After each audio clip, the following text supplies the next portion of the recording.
Tertúlia. Meu boa tarde para todos e todas. Hoje é dia 29 de março de 2011, terça-feira. O verbete é o 1883, 4 páginas, 44 elogias e 18 máximas. O tema é travão familiar. A especialidade é grupo karmologia. Eu quero dizer para vocês, explicitar bem a situação, que a nossa verbetógrafa hoje está aqui na poltrona das res, que é a Marlene Koller, que está aqui. Ela que vai responder para aquilo que diz respeito ao processo direto. Agora, definologia. O travão familiar é o trafar, estigma, característica patológica individual ou grupal, gerada pela idiosincrasia familiar, capaz de cercear, amarrar, embotar, atrasar, impedir, reduzir, obstaculizar o desenvolvimento evolutivo de parte ou de todos os membros da família, minando a homeostase inter e intraconsciencial. Os traumas infantis de origem familiar, a autocracia familiar, a brutalidade física e verbal, as marcas permanentes estigmatizantes, a corrosão da saúde devido ao álcool, a corrosão familiar e a dilapidação do patrimônio a partir da jogatina e da prostituição. A escolha pré-ressomática de família específica, a escolha intermissivista intencional dos pais para resgate multimilenar, o encontro dos futuros pais projetados com a consciência pré-ressomante, a superação da genética e da mesologia pela conquista da paragenética forte. Agora, eu li apenas algum trecho pequeno, muito mais do que isso está escrito.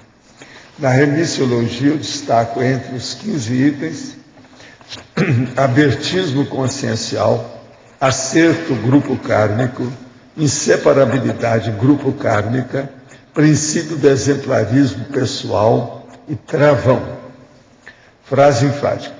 Importa identificar o travão familiar hoje e promover acertos grupo kármicos imediatos, com a aplicação da inteligência evolutiva, potencializando os resultados do auto-revezamento. Você já identificou algum travão na própria família? Quais atitudes você utiliza visando alcançar resultado positivo? Agora, pergunta. Existe princípio consciencial na semente da árvore ou só no momento da germinação? De que forma se dá a evolução ressomática das plantas? Onde e como estudar isso? Seria um estudo mais apropriado para as consciências do que para as consciências devido à bistralidade do assunto? Olha, não há dúvida que é preferível quando você for consciência. Agora, para mim, o processo já tem princípio nas sementes todas. O processo é sério. Semente é um ovo. É o ovo vegetal. Agora, a outra. Ontem, ao sair do curso de inglês, percebi que meu carro estava arrombado. Levaram o aparelho de som, o netbook e outras coisas de menor valor. Não sei o que pensar sobre isso. O que mais grita na minha cabeça é que eu preciso de auto-organização, gente, mas está bem difícil ficar sozinho. Se tivesse o parapsiquismo desenvolvido, eu teria evitado esse acontecimento. Olha, vai com calma. Eu, com todo o meu parapsiquismo, tive que deixar meu carro na Praça General Osório, lá em Ipanema, em 1968. E tive que atender uma paciente até perto do meu consultório, aquela coisa toda, do meu apartamento. Quando eu voltei, eles levaram o carro. Agora, meu carro era um Fusca maceteado. Os caras deviam estar de olho, porque viram, né? O tipo de roda, a situação por fora, dava para ver que não era normal. Agora, eu na mesma hora declarei aquilo, lá na polícia, em Ipanema, que era a sede do processo. O seguro me deu o correspondente a outro carro em alguns dias depois. E uns 2 meses depois, na polícia, eles me ligaram. Doutor, o seu carro está aqui para o senhor. Eu falei assim, como é que ele está? Aí está um bagulhinho. Eu falei assim, então fica com ele para vocês, tchau. O seguro já pagou o meu. Agora, ele era tudo maceteado, o outro carro que eu recebi, nós maceteamos tudo. Tudo do mesmo jeito, ele ficou igual. Agora, roubaram no lugar tudo normal, sério, cheio de guarda, tudo. Agora, a melhor da história foi a hora que eu cheguei na praça e olhei e falei assim, vai, que coisa. Eu sou uma pessoa organizada, o carro devia estar ali. Por que não está nesse lugar? Foi aqui que eu coloquei, eu não estou doido? Como é que é isso? Aí eu olhei tudo e falei, não, realmente roubaram o carro. Mas, aí eu já saí, fui a Copacabana e declarei o negócio todo, falei assim, me dá aí para o seguro que eu vou entrar com isso. Uns dias depois eles me deram. O correspondente a outro carro arranjou o outro na mesma hora. De modo que esse negócio de parapsiquismo não segura roubo, não. Dependendo da situação, olha que eu estava fazendo assistência, no lugar em casa, tudo perto de casa, tudo. Mas foi nessa época que começaram os roubos maiores de carro no Rio, 1968. Eu só sei que esse meu carro rodou, foi até lá no fim do estado do Espírito Santo, ajudou esses caras a assaltar bancos, tudo quanto era jeito. O carro estava cheio de buraco, o bagulhinho, cheio de buraco de bala. Agora, eu acertei o negócio dos bandidos assaltar banco. Porque ele corria de qualquer um, a potencialidade, os processos dele, para a água. Eles viram que o carro era bom. Agora, ajudou os caras a assaltar banco. Mas depois eles pegaram, 2 meses depois pegaram todo mundo. Agora aqui, ontem, considerando a forte resistência da família devido a processo de religião e cultura, seria anticosmoético mentir com a finalidade de ter tranquilidade nos estudos da conscienciologia? Pretendo montar um laboratório para meus estudos fora da minha residência. Porém, teria que camuflar isso com mentiras. Isso me traria problemas? Aí agora é uma boa coisa para você responder.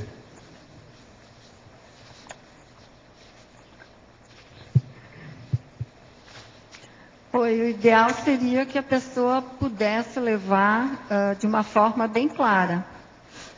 Mas, se não dá, tem que contornar. Como é que se poderia fazer isso? Ela esclarecendo a família, ou então omitindo na família, viveria a conscienciologia, mas não falaria sobre o assunto. Porque se há uma predominância religiosa muito forte na célula familiar, às vezes, dependendo da idade, fica difícil a pessoa mudar e aceitar outras ideias. Então, da minha parte, seria isso. Não sei se o professor Waldo quer acrescentar. Não, assina embaixo, está certo. Outra, nas instruções para a vida interconsciencial, o senhor cita renúncias, dizendo valer estarmos dispostos a perder a batalha intrafísica, a fim de ganhar a luta evolutiva dentro do grupo kármico. Poderia esclarecer qual renúncia constitui mega vitória? Olha, uma renúncia que mexe com muita gente aí é de dinheiro, né? Então, por exemplo, de vez em quando eu vejo isso aqui. A pessoa chega e fala, não, eu renunciei a todas as minhas heranças. São vários apartamentos. Eu doei para os meus irmãos. Não quero saber disso. E a pessoa, às vezes, não está assim, tão abonada. Isso é renúncia. Isso é uma delas, mas tem uma série delas, aí depende do que a pessoa vai fazer. Às vezes é importante. Agora outra. Observe no meu grupo o travão familiar composto. A conjugação do uso de álcool e drogas por várias pessoas na mesma família em diversas gerações. Busco assisti-los através do diálogo, do esclarecimento, encaminhamento, a especialista em narcóticos e alcoólicos anônimos e minha tenepse. Porém, as intercorrências são constantes. Conjugal, policial, judicial. É muito difícil. Como é isso? O fato de assistir já constitui a promoção dos acertos do grupo kármicos? Bem, eu vejo da seguinte forma. Se a pessoa é intermissivista, nessa célula familiar, ela tem uma responsabilidade muito maior. Porque, querendo ou não, ela já tem um traço aí de inteligência evolutiva e vai poder ajudar muito mais esse grupo familiar, seja ele pequeno ou grande, né? Às vezes é um clã, né? Um pequeno feudo familiar, e vai poder ajudar muito mais. No caso aí desse travão composto, são muito difíceis essas, digamos assim, esse tratamento. A recidiva sempre ocorre, sempre há recaída tanto do alcoolista quanto do drogadito, sempre há uma recaída. E a pessoa precisa estar vacinada quanto a isso. Ela pode, inclusive, prever as recaídas e calçar isso. Outra coisa, a pessoa só vai mudar quando ela quiser. Então, a gente também precisa ter essa paciência de entender a questão da CONSREL, né? Que, em geral, são CONSRELs que voltam, né, para um patamar de que elas viviam antigamente, né, anteriormente. Então, é complicada a situação e eu desejo muita força para você lidar aí com o seu grupo Karma. O que o professor tem a comentar sobre a seita Vale do Amanhecer, surgida em Brasília e que atualmente tem tempos em vários estados do Brasil e no exterior? O que de fato ocorre nessa organização? Olha, seita é seita. Eu já falei nisso aqui, lembro quando foi criado lá o Vale do Amanhecer, essa coisa toda. Mas seita é seita. A gente não pode perder mais tempo com isso. I'm sorry, mas não dá. Deixa para lá. Outro. Estou com problemas em casa. Casei há pouco tempo e meu marido bebe muito. Quando ele chega em casa, qualquer motivo serve como pretexto para brigar e quebrar as coisas. Minha irmã também bebe e está passando por assédio. Eu estou me preparando para um concurso e quando chego em casa não consigo estudar. Tenho muito sono e acordo com dores nas costas. Apesar disso, eu tenho muitas experiências quando estou dormindo e acho isso positivo. O que posso fazer para ajudá-lo? Você quer falar? A situação sempre é complicada e o ideal para a pessoa é ela buscar mecanismos de superar isso, superar as dificuldades. Ela mesma pode criar esses mecanismos, através de técnicas, buscar apoio, a terapia familiar. Todos esses aí são apoios que ela pode utilizar, boas leituras e o apoio à família também. Muitas vezes há aquela predisposição de um momento específico para poder conversar com a família. Então, isso aí, se você está conectado com o amparo do grupo familiar, surge essa oportunidade e você pode atuar dessa forma. Olha, vou dar um palpite aqui. Seria bom você falar com seu maridinho, francamente, para interná-lo no spa adequado, para ele deixar de beber. Porque você casou há pouco, está desse jeito, isso aí é a rua da amargura. Fala com ele, no nosso casamento, você quer acabar com o casamento? Porque desse jeito, agora, se internar o homem, ele vai melhorar, porque a única coisa que melhora a alcoólatra é a internação. Não tem outro jeito, não. Isso é o melhor, do ponto de vista cirúrgico, sério. Outro, existe princípio consciencial no espermatozoide ou só no momento da formação do feto? Olha, isso aí a gente não sabe, é aquele negócio. Que tal quando você for com o CIEX, se você estudar mais, seria melhor, né? Outro, estou no 31º dia de TENEPS. Percebo o acoplamento e o desacoplamento de uma consciência no horário preciso. Ontem senti sensação de aperto bem forte nas duas panturrilhas, com saída de energia. O que pode ser? Não, isso aí é ajuste do processo de energia. Você está desenvolvendo. Tenho tetania e calor nas mãos. Pressão forte no rosto que parece estar sendo sugado. Além disso, sinto o corona chakra rodar como um ciclone acima da minha cabeça. Vi um contorno transparente do lado esquerdo, quando passei a mão era gelado. Deixava a mão dormente e ele respondia apertando a perna. O que você acha? É anotar isso tudo, que isso aí tudo vai desaparecer com o tempo. É o desenvolvimento das sensações e das vivências da energia. Poderia esclarecer agora com você, na fatologia, penúltima linha. A responsabilidade holobiográfica do intermissivista junto ao grupo Karma. Penso muito em ir morar em Foz, e faz parte dessa mudança solver quaisquer débitos junto aos meus. É uma pessoa de Florianópolis. Primeiramente, tem que observar se não tem alguma pessoa que dependa financeiramente, afetivamente de você. Por exemplo, pais idosos que necessitem de cuidado especial. A simples, digamos assim, vinda aqui para a Foz, ela requer também algum planejamento, né? Quanto ao trabalho aqui, como é que vai ser a manutenção. E a responsabilidade, ela não cessa com a distância. Mesmo distante, você continua com responsabilidade com o grupo familiar. Não sei também se você é o único intermissivista nesse grupo. Se for, meus parabéns, a sua responsabilidade aumenta. Professor Valdo, queria acrescentar? Não, está ótimo. Professor, teclado e mouse de alumínio servem para o senhor? Não, eu não uso mouse, nunca usei. Eu uso track. Se assim, existe um teclado da marca Onkyo, japonesa. Procurei, mas acredito não ter no Brasil. O teclado parece ter 1.250 gramas. Não achei o site do fabricante, mas segue o site de onde achei. Está aqui. Eu agradeço muito ao Alexandre Machado de Freitas que mandou. Agora, ó, eu não uso mouse. Se tiver esse aí, japonês, eu vou dar para o meu filho para ele estudar isso, se ele conhece. Se tiver e ele for de ferro, mas tem que ter o track. É tipo a Blue lá.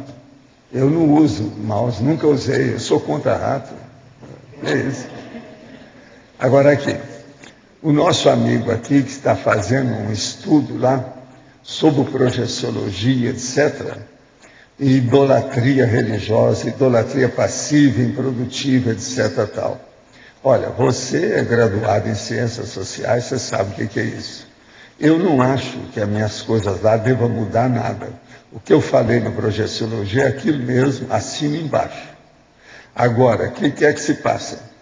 A idolatria, eu vi falando aqui, se você vê as tertúlias, você deve saber que uma das coisas que eu mais combato atualmente é justamente a superstição religiosa que cria as pessoas com a loucura do problema místico que faz a pessoa ficar totalmente enceguecida perante a racionalidade e a lógica. De modo que essas coisas todas existem, a idolatria religiosa é, para mim, a segunda maior doença do planeta. A primeira é o heteroassédio interconsciencial, que é uma consciência que assedia a outra. A segunda é justamente o fanatismo religioso. E isso é da idolatria. De modo que eu te agradeço muito as suas observações, vamos levar isso para frente. Agora, a terceira doença que eu acho é a desorganização. Você, por exemplo, você parece que não está nem na primeira, nem na segunda, nem na terceira. Então, você pode continuar estudando isso, você vai longe.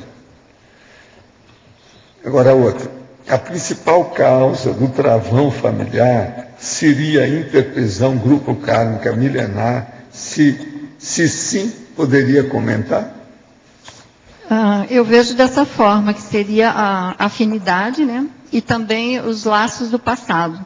Em algum momento, as biografias se cruzaram e houve a necessidade de uma nova ressoma dentro desse grupo. Nesse caso aqui, desse verbete aqui, foi uma ressoma compulsória para acerto grupo kármico. Outro. Poderia comentar na página 105, no detalhismo, em códigologia, os códigos grupais de vitimização coletiva?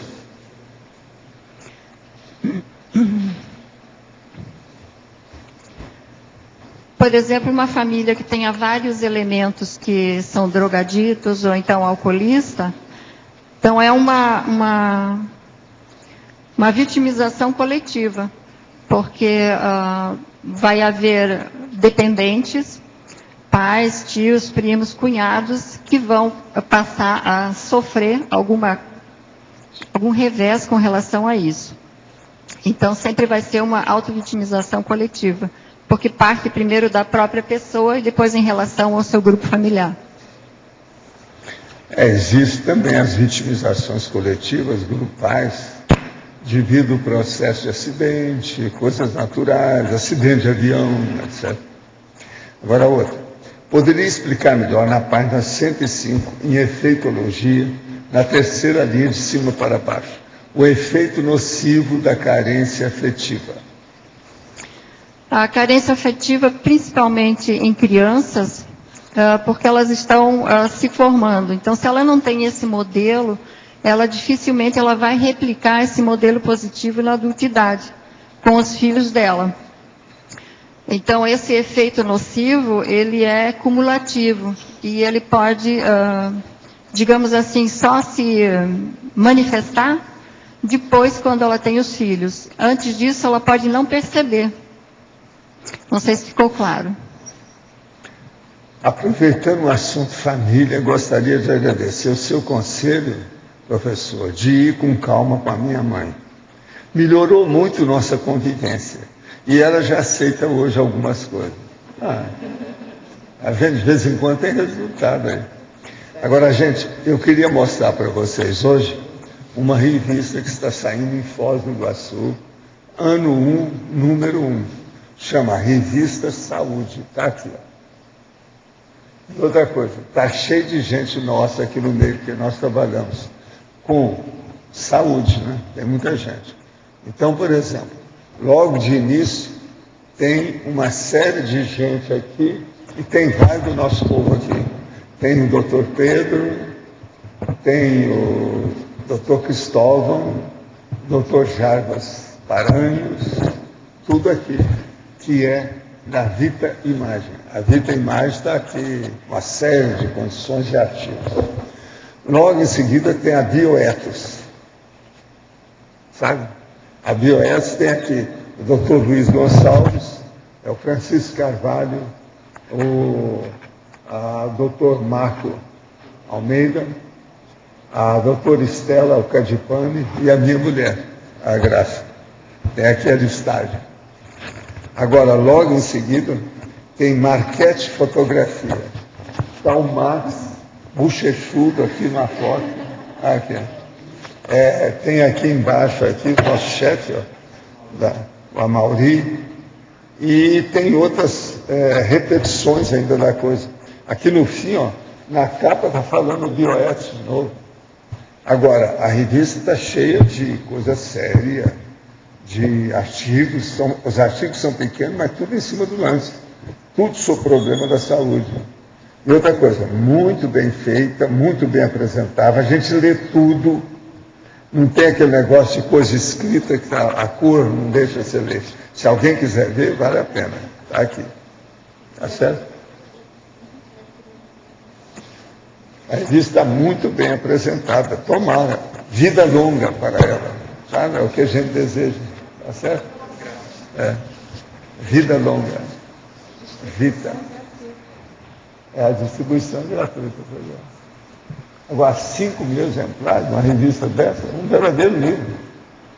Equivale a um livro. Mas fala. É uma pergunta aqui para Marlene na página 105, efeitologia. Na segunda linha você coloca o efeito nocivo retardado da convivência com o medo na infância. Queria que você explicasse um pouco mais o que é esse retardado, como é que você vê isso no adulto, na infância não, como é que é? Por exemplo, ela sofre esse medo, digamos assim, da agressividade física e verbal. Então ela passa constantemente com medo. Isso aí pode desencadear um estresse, digamos assim, uma pessoa ansiosa. E no decorrer do crescimento, isso pode não trazer nenhum efeito perceptível. Só na adultidade, buscando mais informação, ela percebe o quanto isso corroeu. Ele é retardado por isso, pela percepção que ela vai ter depois.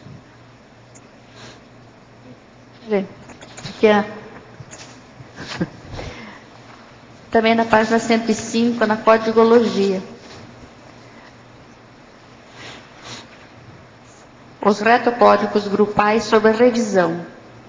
Você poderia ampliar essa revisão? A revisão, por exemplo, esse grupo Karma aqui desse verbete está fazendo isso. Vai ser revisto esse código grupal e o código pessoal de cosmoética.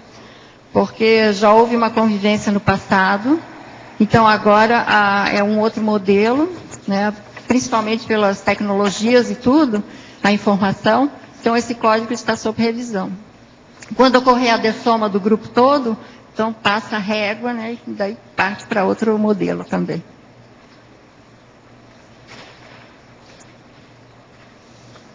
Quem é que está com o microfone? Pode falar. Tá ligado, né? Marlene, eu vim correndo porque eu não podia perder o seu verbete. Muito bom, ótimo. Ela quer destravar alguma coisa lá. Ela é um exemplo para todos nós. Muito bom, Marlene.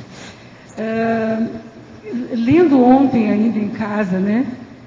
Que a Cida manda para nós sempre, eu fiquei pensando numa questão, Marlene.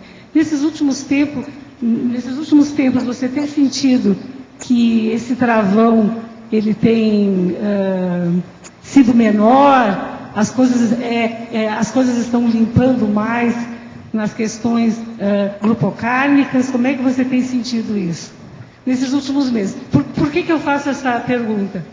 Porque várias pessoas, nos 20 dias, né, um mês, têm vindo falar com a gente sobre questões familiares que estão sendo desvendadas, que estão sendo resgatadas, coisas assim de muito tempo, muitos anos, e as coisas começaram a chamar atenção. Aí eu pergunto, se percebe algum movimento em relação a isso, assim, mais intenso nesses últimos meses? Sim, eu percebo. Houve uma movimentação em Florianópolis, não com o meu Grupo Karma direto, mas um Grupo Karma que eu já pertenci, né, há algum tempo atrás. Então, essa movimentação me fez acordar para acelerar os acertos Grupo Kármicos. Então, comecei esse ano a acelerar isso.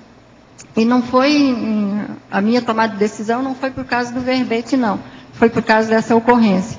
Então, a gente percebe que está mexendo em vários aspectos, vários pontos, essa questão do acerto Grupo Kármico, seja ele do grupo familiar ou não. Outra questão é que a gente amadurece um pouco mais, tem mais tecnologias para lidar com as situações. Então, a gente fica mais vacinado, entende algumas coisas que vão acontecer e já começa a calçar, né? Já prevê alguma tempestade e começa a prever. Outra coisa é o trabalho que a gente faz com o Grupo Karma, que vão se esclarecendo, as pessoas amadurecem mais, elas ouvem mais e também tomam decisões mais assertivas. Então, é isso que eu percebo. E eu queria fazer uma pergunta para o senhor, professor Valdo. O senhor tem, assim, alguma relação com a questão do Hércules? Porque a gente está mexendo no projeto dele, e a gente esteve em Caxias também, e Porto Alegre, falando com o neto dele, e a gente vê muita questão familiar. Ele chegou para mim, quando ele apareceu aí, e falou assim, ó, nós temos alguma intimidade antiga. Mas ficou só nisso, mas eu não lembro. Eu não sei o que é. Agora, ele é de origem italiana. Quando ele chegou aqui, aí eu vi que tinha a nossa amiga, a Veronesa, envolvida no assunto. Então, você sabe, a Veronesa eu tenho processo que eu lembro, sei uma opção de coisa com ela. Então, deve ser da mesma equipe. É um processo de travão familiar. Pois é, porque alguma coisa tem, né? Porque o próprio neto e os bisnetos estão retomando toda a questão da história dele. Estão restaurando as casas onde ele morou. Vai ser um ponto turístico, é um projeto fantástico. O revivalismo dele. Tudo, exatamente. É do jeito que aconteceu com o Lastanossa, está fazendo com ele. Isso é normal. Comigo tem muito disso. E vai estar fazendo agora, dia 2 de abril, 90 anos da morte dele. Pois mas o Lastanossa, quando nós mexemos, está caminhando para 400 anos. Pois é. Tudo em casa. Certo. E outra coisa, o Lastanossa deu, sabe, uma potencialização do processo da memória dele. A mesma coisa vai acontecer com o Hércules. Eu sabia disso, porque eu não falei nada que era o Hércules, com calma, nada disso. O povo depois é que mandou fazer, já descobrimos quem é. O Dal Bosco, ele faz parte da equipe. que está pesquisando. É o tal negócio. Agora, também é italiano. Italiano. O processo todo é esse, italiano, mas como? Tudo italiano. Então, ó, falando italiano, o que você quer? Hein? É para Marlene, a fatologia 104, né, página, de baixo para cima, a quarta e depois terceira linha. O papel do intermissivista na célula familiar. Pois é, qual seria o meu papel nessa célula familiar?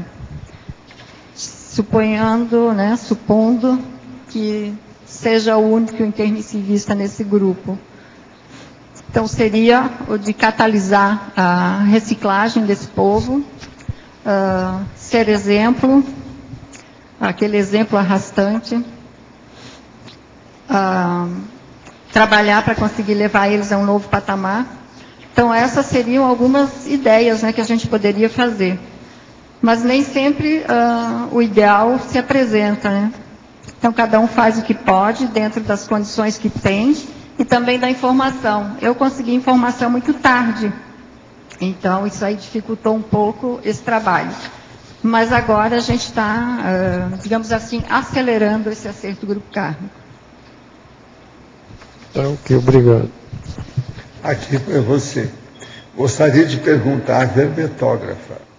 O verbete explicita que o grupo familiar pode atrapalhar nossa evolução. Como conciliar isso com o princípio da inevitabilidade, do princípio da convivialidade, embasando a evolução? Citado em Principiologia, página 105. Por exemplo, se você não é a pessoa que está suprindo, a supridora da casa, e tem outros irmãos, alguém que assume isso, você pode buscar estudar fora, né? Fazer outras coisas, trabalhar e atender dessa mesma forma o Grupo Karma. Você pode servir de exemplo, buscando novidades, outras coisas, outras culturas, pelo lado de fora da família. Não necessariamente você precisa conviver o dia inteiro com eles. Não sei se ficou claro para você. Tenho uma dúvida. Posso fazer TENEPS 2 vezes ao dia? Já tenho experiência com parapsiquismo e sinto sempre os amparadores chegando e trazendo consciência precisando de assistência. Por isso que faço TENEPS 2 vezes. Qual a opinião do senhor? Olha, o problema é seu com o seu amparador. Eu não tenho nada que ver com isso. O problema é seu com ele. Se ele está de acordo, tudo bem. Eu só quero dizer para você que eu faço TENEPS quando precisa, 24 horas por dia. Mas isso demora um pouco. Há quanto tempo você faz? É preciso de ver com calma, né? Para ver se você aguenta o rochão com o tempo. Agora aqui, tomando o ex-vice-presidente José de Alencar como exemplo, que foi internado mais uma vez agora pela manhã, que já sofreu 17 cirurgias e enfrenta um câncer há 10 anos, a pessoa deve lutar sempre ou chega um momento em que deve desistir de se tratar? A eutanásia justificada nesse ou em outros casos, isso gera prejuízo kármico para a consciência? Não, aí o problema, cada caso tem que ser examinado. Agora, existe a ortotanásia. Conforme o caso, às vezes, é importante. É preciso de ver. Não é o caso do ex-presidente José de Alencar, não. Mas tem caso de ortotanásia que tudo indica que o processo é indicado. Você tem que examinar de per si, com detalhes, cada caso, cada pessoa, para ver como é que fica. Quem é que está? É você? Pode falar, Tânia. É página 104. Parabéns pelo verbete, colega. Parabéns. Página 104. De cima para baixo, quinta linha. Na fatologia? Isso, na fatologia. Você pode dar explicar essa disfuncionalidade familiar, dar uns exemplos? Qual é a linha? Quinta linha. Por exemplo, uma família que tem esses traços, ela não funciona direito, ela não é organizada. Então, há sempre essa disfuncionalidade, seja um membro só da família ou vários. Então, esse membro que tem essa patologia, ele vai alterar toda a mecânica aí de funcionamento da família. Então desorganiza, quer dizer, dependendo da força desse disfuncionante. Vai, né? em alguma medida vai altera tudo. Principalmente o humor, a afetividade, o trabalho, tudo isso fica alterado. Ok, obrigada. Pode falar. Também na fatologia, Marlene, na penúltima linha, o segundo item, você fala os aportes da ressoma. Você pode falar sobre isso? Os aportes da ressoma, eles podem ser, como eu entendo aportes, pode ser até paragenéticos. Uma paragenética mais forte para poder enfrentar esse grupo familiar. Ou então, o local onde ela nasceu, às vezes a mesologia vai contribuir para que ela possa se sair bem nessa empreitada. Os aportes também de amizades e os aportes daí digamos, dinheiro, alguma ferramenta a mais para ela poder trabalhar com a família. Um aporte muito importante para mim foi a minha mãe, que deu todo o suporte.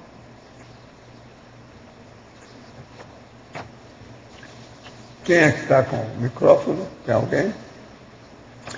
Eu quero dizer para você que eu não achei nada aqui para fazer observação, a não ser consciência terapia, genética, mesologia e paragenética, eu vou colocar em maiúscula. E tem uns lugares que está sem. Tá certo? O mais eu não achei mais nada aí.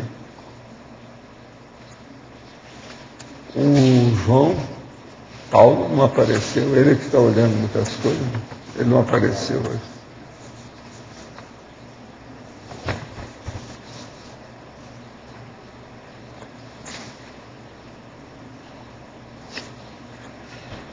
Marlene, Adriana aqui atrás. Pode falar. Parabéns pelo seu verbete. Obrigada. Aqui na página 105, em tecnologia, a segunda linha, a técnica consciencioterápica de autopesquisa, autodiagnóstico, autoenfrentamento, autossuperação. Você estava se referindo nessa questão nas etapas de autoconsciencioterapia, não é isso? Com certeza. Então, eu queria fazer uma sugestão para você, de em vez de autopesquisa, a gente utiliza a autoinvestigação. A autoinvestigação, isso. Muito bem. Tá bom?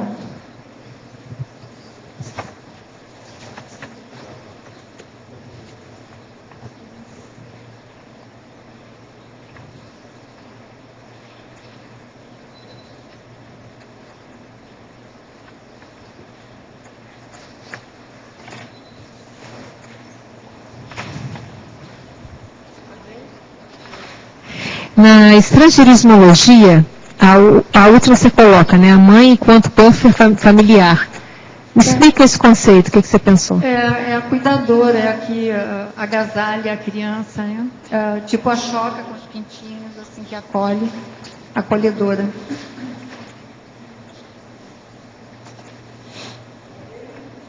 Na patologia, na primeira e segunda linha, quando falas assim, supraproteção materna e paterna, depois ausência materna ou paterna, em que tu pensaste, como que essas duas condições sustentam esse travão familiar?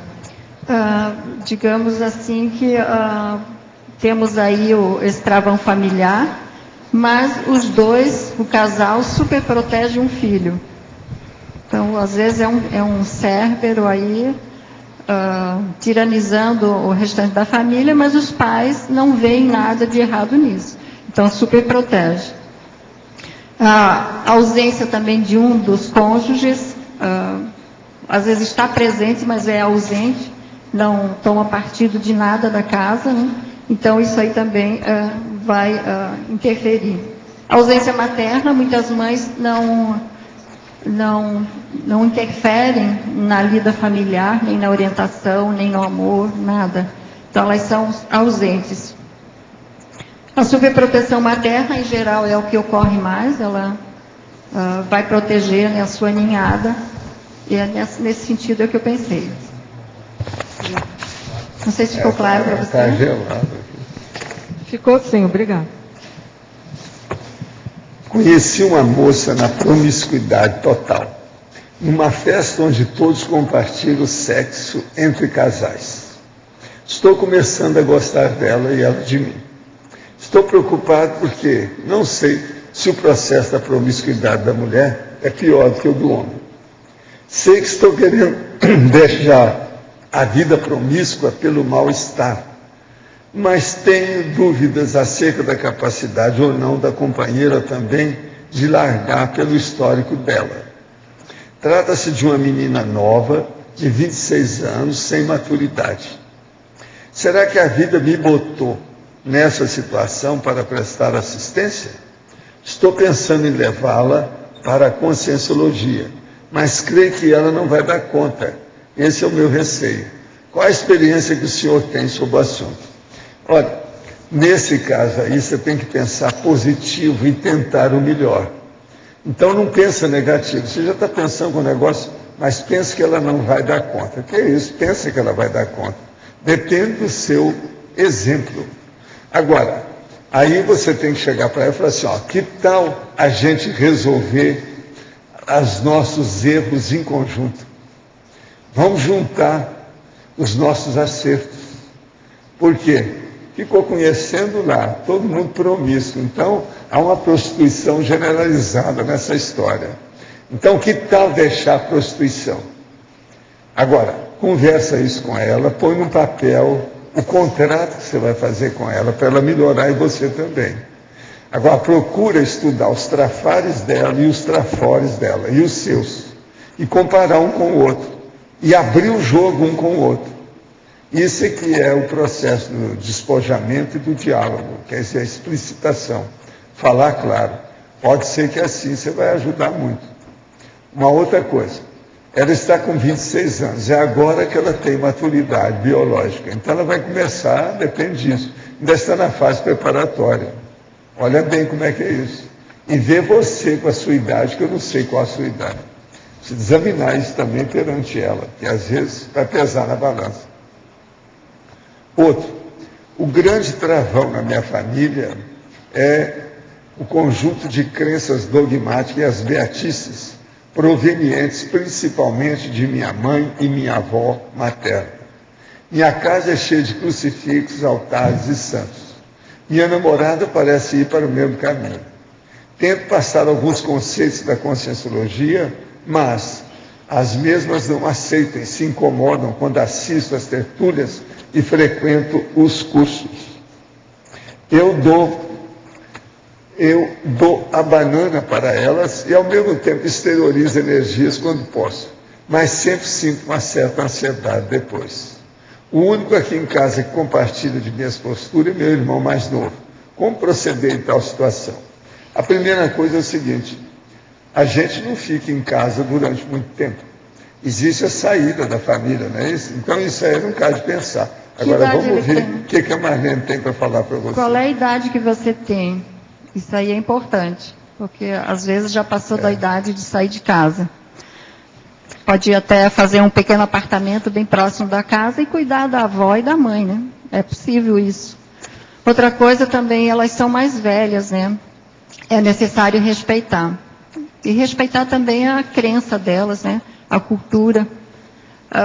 Você tem, ao que parece, mais abertismo, então vai ficar mais fácil para você em lidar com isso. Eu queria dizer que hoje tem uma grande personalidade aí que está completando os 17 anos, sabe? Que é a Luciana Ribeiro.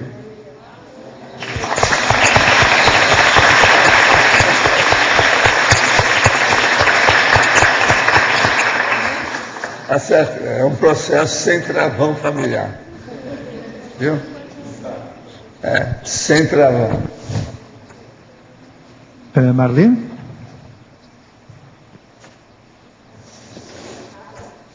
Aqui? Vamos ver? Marlene, aqui na página 104, patologia, queria que você ampliasse ali a quarta linha, a vulnerabilidade emocional. Com exemplos, por favor. Qual é a linha? A quarta? A quarta linha, patologia, a vulnerabilidade emocional. Vulnerabilidade emocional. Por exemplo, a pessoa que é submetida ao travão desde a infância, ela vai ter o seu emocional minado, né? Ela vai ser sempre vulnerável emocionalmente. Ela vai ter uma demora assim, bastante grande, acentuada, para fazer essa melhora, fazer esse ressarcimento, a cura, né, das feridas emocionais. Posso perguntar aqui? Na efeitologia, você pode ampliar um pouco mais os efeitos do arrependimento na primeira linha? Efeitologia, os efeitos do arrependimento. Os arrependimentos, seja do pai ou da mãe, no caso aí do travão, ele, em geral, ele não traz benefícios, ele cria um círculo vicioso desse arrependimento, levando novamente para o vício. No caso da criança que é submetida a esse travão, ela vai, em geral, se sentir culpada pelas brigas familiares. Às vezes ela comete algum deslize e ele gera uma briga. Então ela vai se sentindo culpada, e aí qualquer coisa que acontece ela tem a culpa, e ela introjeta isso e vai levando vida fora. Então as terapias para a remissão dessas patologias, elas sempre são demoradas. Escuta, eu queria sugerir para a gente colocar a síndrome do canguru na sindromologia. Pode ser? Na síndrome? Mas tinha síndrome. Tinha? Então a síndrome do canguru vão dar 7 aí direitinho. Então dá mais o máximo. Isso. Nós temos então 11. Eu tinha pensado. Aí no detalhismo. Síndrome do canguru a gente tirou. Acabou. Não foi depois. Agora com isso então, nós temos 11. Síndrome do canguru é ficar vivendo com os pais muito tempo, isso, né? Muito tempo. É justamente isso. Então vamos dar um jeitinho nisso aí. Marlene, aqui no ar. Eu não sei se é na página 105, eu não sei se você já falou. Na ciclologia, o ciclo de omissões deficitárias familiares e o ciclo da recomposição grupo kármica. Se você não falou ainda, pode falar um pouquinho?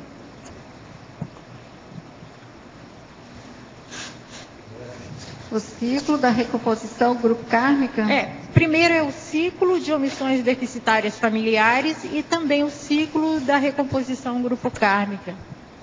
A omissão deficitária, por exemplo, a mãe que não protegeu a filha da pedofilia, por exemplo. Ela foi conivente, ela percebeu, mas não falou nada porque ela tinha ganho secundário com isso. Então essa seria uma omissão deficitária grave. O ciclo da recomposição, ele é quando a pessoa está recompondo os laços familiares, né, destravando o grupo familiar. Então ela está, digamos assim, retornando para aquele grupo para fazer o ressarcimento, né? No caso, seria pagar o pedágio necessário para recompor o grupo karma.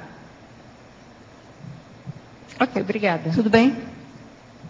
Marlene, aqui no ar.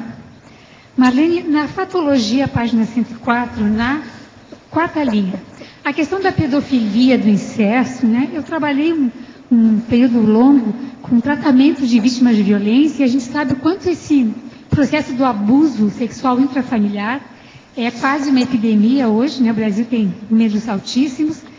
Isso acontece em todas as classes sociais, não é privilégio, né, de classes menos favorecidas.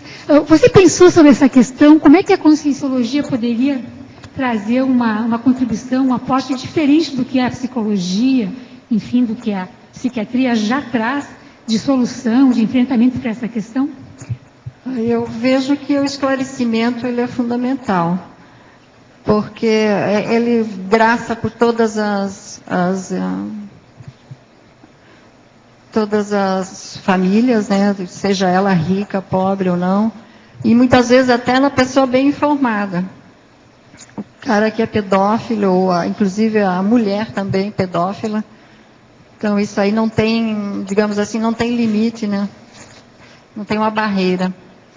Agora, vai chegar um momento em que, digamos assim, vai haver um crescimento muito grande, vai aflorar todas essas patologias. E aí sim, com o esclarecimento, poder minimizar. Agora, com relação a terapias, eu acho que só a Adriana, consciencioterapia, ou então a psiquiatria, para poder dar uma solução para isso. Porque também é um trabalho a longo prazo, né? E se a pessoa não quer melhorar, não quer mudar, não vai ter ninguém de fora que vai poder dar jeito nisso. Talvez, né, Marlene, se pudesse entender, estudar alguns casos, perceber que são relações de outras existências, né? Com certeza. Que talvez tiveram papéis diferentes, não agora pai e filha, padrasto e filha. Uma né? vez foi algoz, agora é vítima e vice-versa, então está experimentando todos os lados. Talvez essa visão ampliada, né, de multiessencialidade pudesse ajudar a entender e superar, né, essa questão tão séria, tão grave. Vai chegar um momento que o grupo vai acordar para isso, né? Alguém vai se distanciar um pouco mais e vai poder voltar e ajudar. Então, a tendência é essa mesmo. Enquanto isso, vão ressomando junto, ressomando até se entenderem. Eu queria lembrar que na pedofilia tem muita influência do heteroassédio extrafísico. Muita coisa por aí. É tanto que o processo de pedófilo é problema difícil, dos mais difíceis que tem. Então, soltar determinados pedófilos que já criaram problema muito sério, problema de ataque físico sério, e tirar da cadeia, quase sempre eles continuam depois.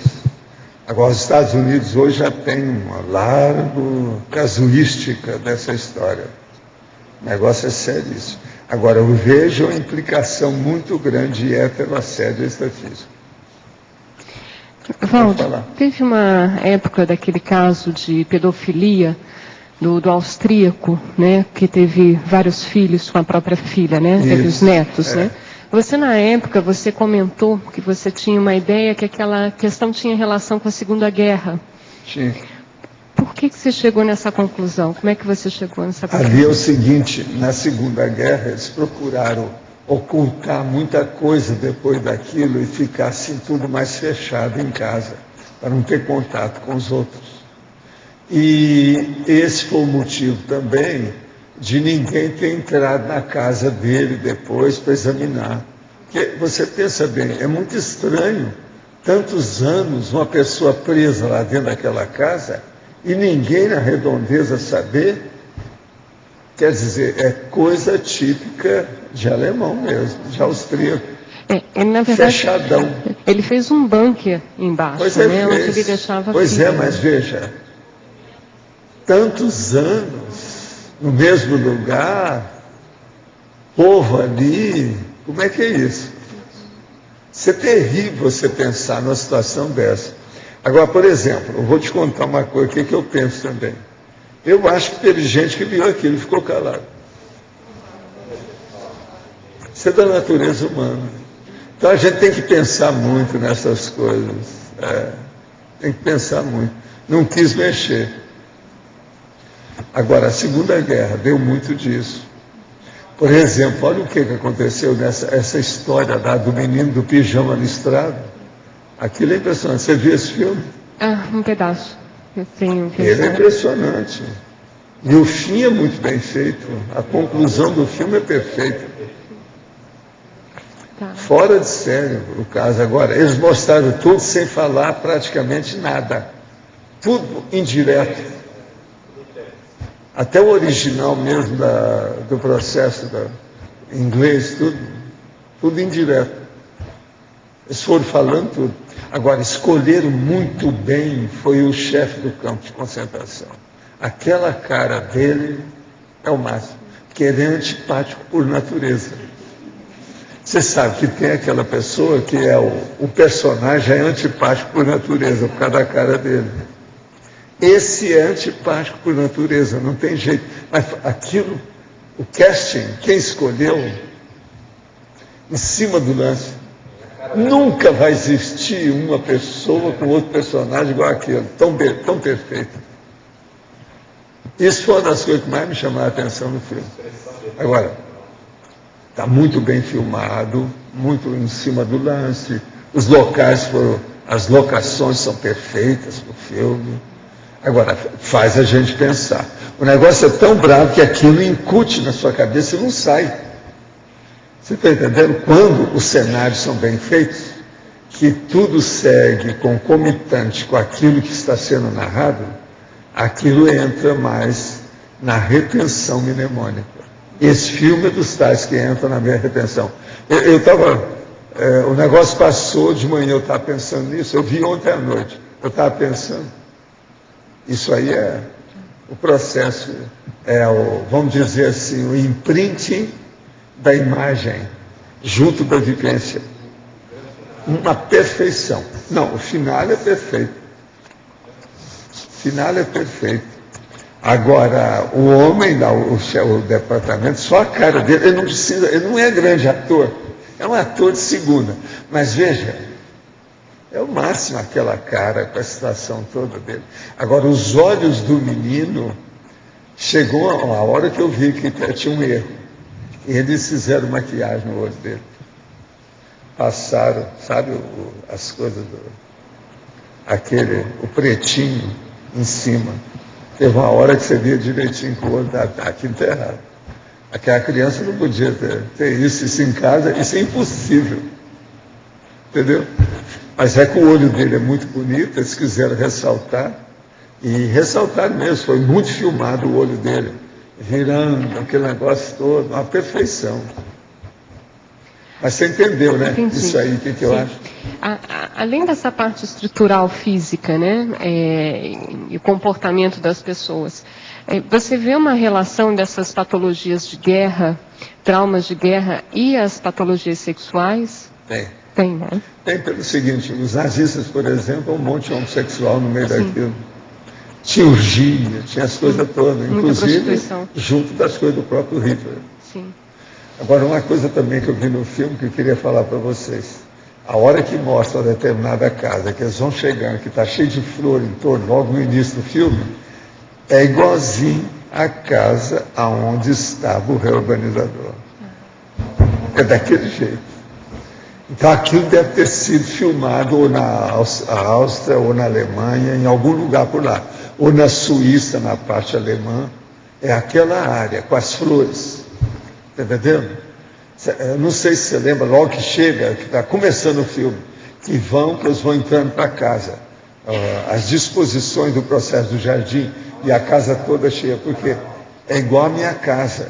Ela é encerrada no meio de verde, quase que afogada no meio do verde. Entende?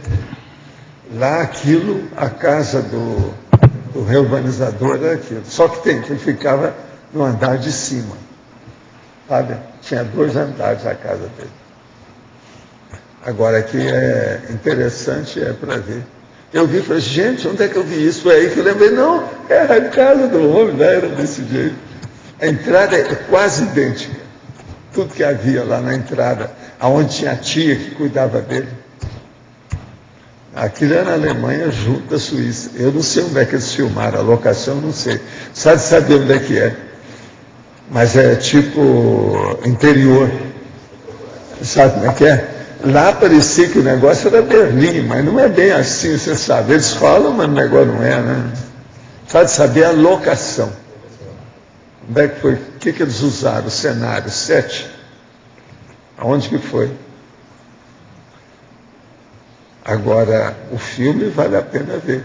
Eu não sei se já passaram lá no Cine Clube, ainda não, né? Eles vão passar ainda, né? Pode falar, doutor.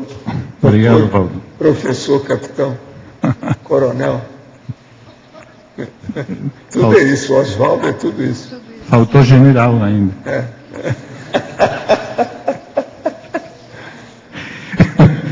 Bom, gostaria de perguntar para Marlene. Do início, muito bom o verbete, gostei muito dele. Aqui na fatologia, na 8ª linha, de cima para baixo, você poderia ampliar o conceito onde diz a atitude dos pais refletindo no comportamento dos filhos? Pois não. Em geral, os filhos tendem a copiar. O pai e a mãe sempre são os modelos, então eles vão replicar isso na adultidade. Por exemplo, se o pai é um cérbero, a tendência dos filhos também é replicarem isso. Não é uma regra geral, né? Há as exceções. Ou a pessoa vai ser leniente, sem fala ativa, sem voz ativa, ou então ela pode ser agressiva igual aos pais. Ficou claro?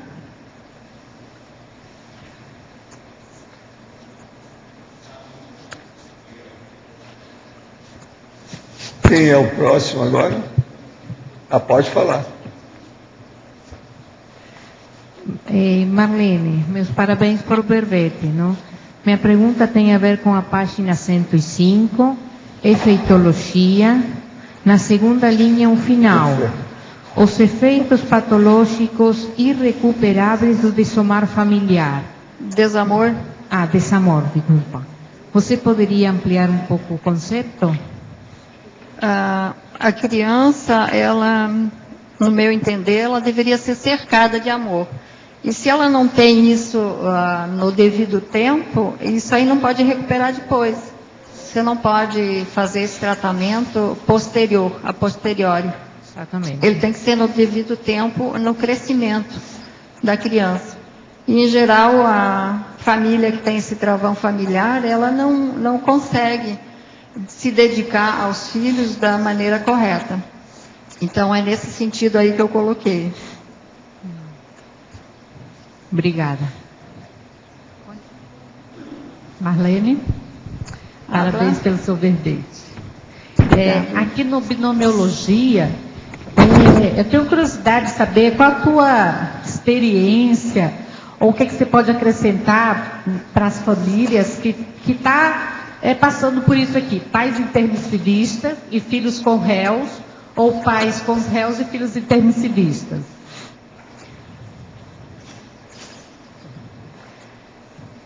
Acho que com o tempo isso aí vai crescer bastante também, porque às vezes o intermissivista escolhe os pais com os réus justamente para fazer esse resgate. Não necessariamente sempre tem que haver um travão aí nesse grupo familiar. Muitas vezes são pessoas simples e o intermissivista entra naquela célula familiar para ajudar o grupo. Muitas vezes de vidas muito atrasadas, eles conviveram junto. Então agora vem o intermissivista para ajudar esse grupo. E também pode ser que tenha o travão mesmo. O grupo tem o travão e o intermissivista vem para fazer esse resgate também. Tá, mas aí tem essas variáveis. O intermissivista, se ele entraria com o quê? Com atares? Sim, com atares. Dentro da dosagem correta para aquele nível evolutivo. E os pais intermissivistas e os filhos com os réus. Eu tenho um filho que é com réu. Então, é o que a gente recebe, né, para ajudar, para fazer acertos do grupo kármico. Ok, obrigada. Gente, existe uma expressão de forma nesse verbete que é fora de série. A Marlene cavucou, ou cavacou, ou sei o que, fez prospecção para chegar lá. É o número 08 da sinonimologia. Refreadouro grupal. Olha para nós aí se o dicionário de vocês tem tudo isso. Como é que é o refreadouro? Que esse aí é perfeito, ele existe. Mas, por exemplo, não é todo dicionário que tem nem nada, não. Ela cavou isso longe. Na condição de alemoa, a Marlene está mostrando que cisca tudo. Tem neles, né? Mas esse é perfeito. A palavra é perfeita para o que você está usando, entendeu? E é muito rara, ela não é muito usada. Vocês podem olhar, raramente se fala uma coisa dessa. Porque ele dá uma travada no grupo todo, né? Atrasa todo o desenvolvimento, seja afetivo, cognitivo. Agora aqui, que orientação o senhor daria àqueles que pretendem ingressar nessa área da politicologia? Há algum tipo de tabu político por parte das consciências em geral? Sim, o processo vamos dizer, a educação da política é pequeno, principalmente no Brasil, não é tão grande. Agora, vale a pena pensar bem aonde a pessoa entra, de que modo, como. Agora, precisa de entrar mais gente mesmo de alta moral para melhorar o nível, a qualificação da politicologia, né? De modo que, às vezes, vale a pena. Agora, outra, para você. Para a verbetógrafa, a família nuclear é um construto cultural ou necessidade natural? Qual a função evolutiva da família? É possível prescindir da organização familiar na constituição da sociedade humana? Eu vejo que não. Tá certo. Porque ela é a célula máter, né, que a gente fala. Não tem... Agora, a família nuclear é um construto cultural ou necessidade natural? É os dois, no meu entendimento, são os dois. É uma necessidade, não tem como escapar. A lemoa braba, né? Ela sabe tudo em cima do lance, e tranquila. Já estudou tudo. E olha, né? ela é boa na natureza. Ela saindo de casa, no jardim, ela é mais forte ainda. Agora aqui. Faz algumas semanas, devido ao acúmulo de maus hábitos da minha mãe, parei de conversar com ela. É um homem. Sinto vontade de sair do meu círculo familiar. Sei que devo ter paciência e faço o meu maior esforço. Minha mãe já estudou espiritismo, a projeciologia, atualmente virou bitolada da Igreja Internacional da Graça de Deus. Existe isso? Existe. Parece que o dinheiro e todo o resto tornou-se para ela mais importante que todo mundo à sua volta.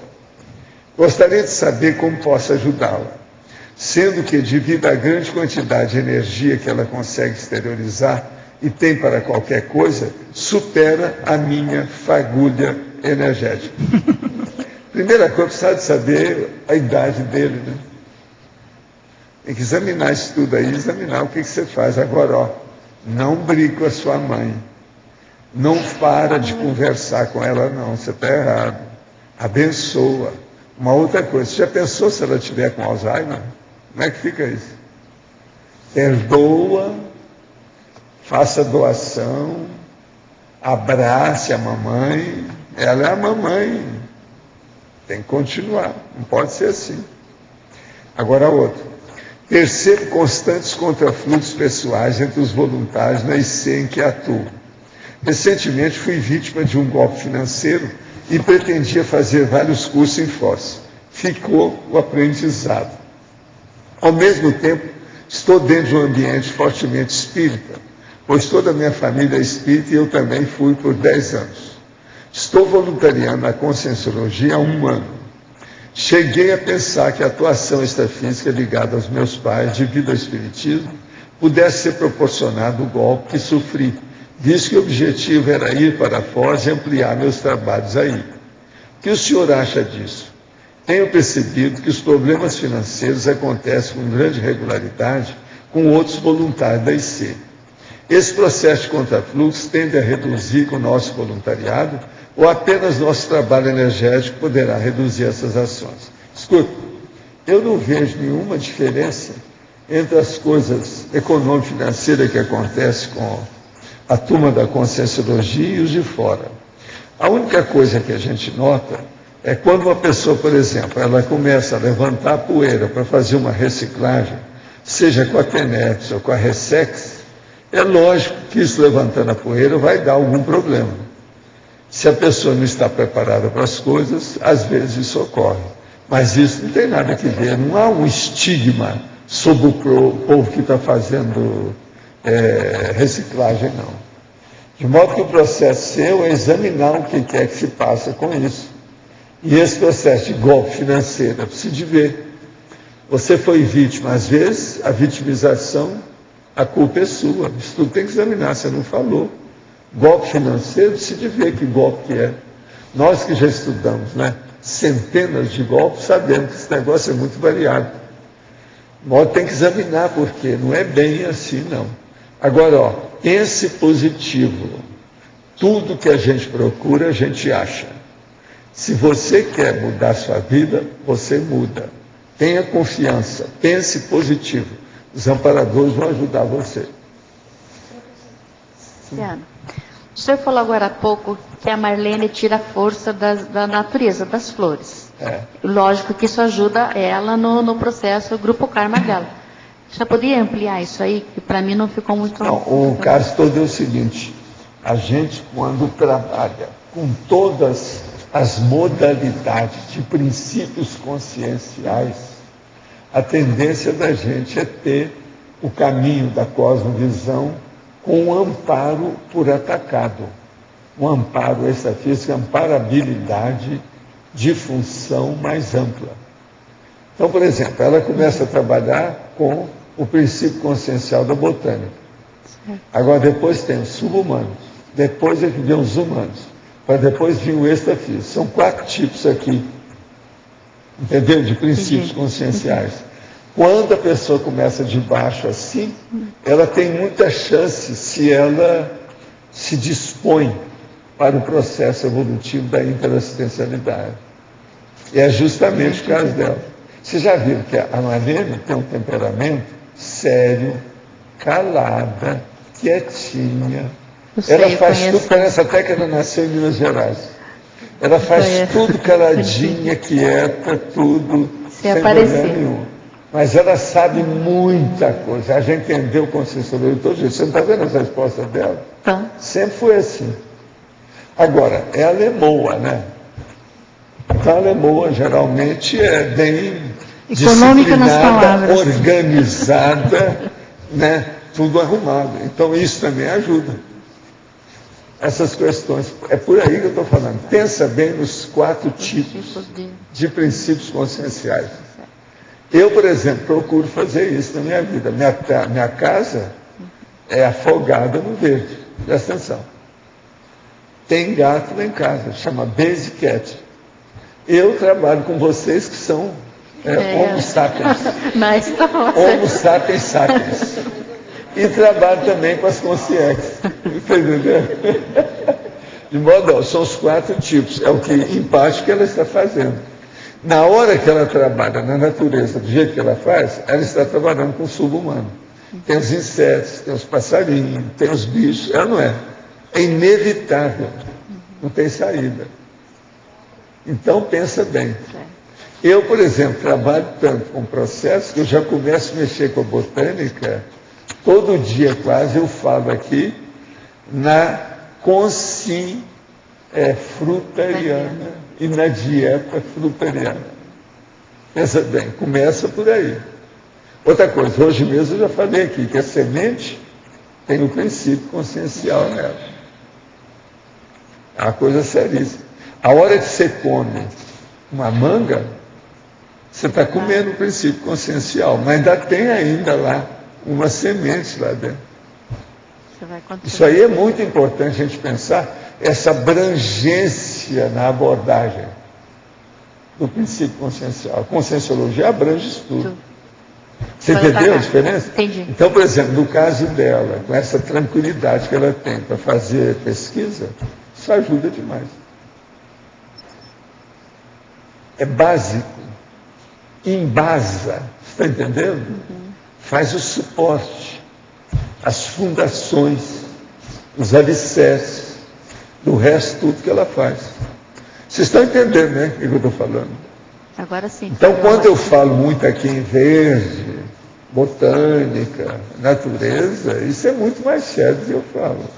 Outra coisa, já falei não sei quantas vezes aqui, que aqui dirige o CAE, que é uma pessoa ligada a essas coisas, que é a Rose Gardner.